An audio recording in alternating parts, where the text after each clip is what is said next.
Les ventriloques.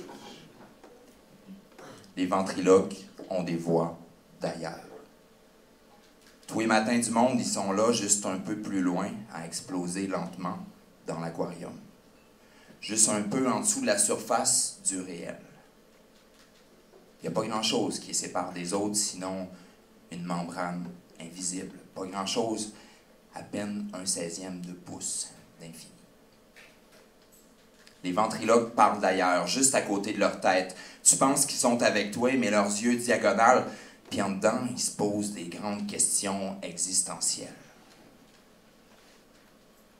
Est-ce que les papillons amoureux ont des humains dans le ventre?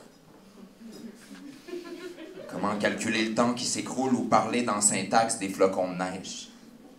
Être et ne pas être.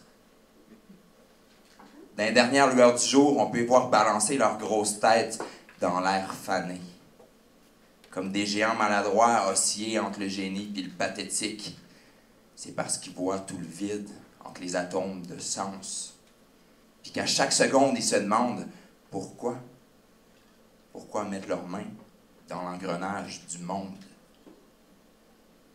Mais dans le fond, les ventriloques cherchent la fêlure pour être brisés. Ils cherchent leur Waterloo, le dernier sabotage. Une mission impossible jusqu'à se dissoudre dans le minuscule. Plusieurs se sont même perdus à chercher une mouche à feu dans le grand bouclier canadien ou à crier des parfums puis à se faire embarrer par erreur dans le Dollarama de la douleur. Pour défendre leur nudité métaphysique, ils aiguisent leur langue à même les soleils noirs de la littérature, puis ils consomment des magies multicolores qui forcent la jeunesse à bourgeonner. Ils en ont besoin. Pour trouver au fond de leur trip le courage de se battre à main nue contre l'exode des cerfs-volants.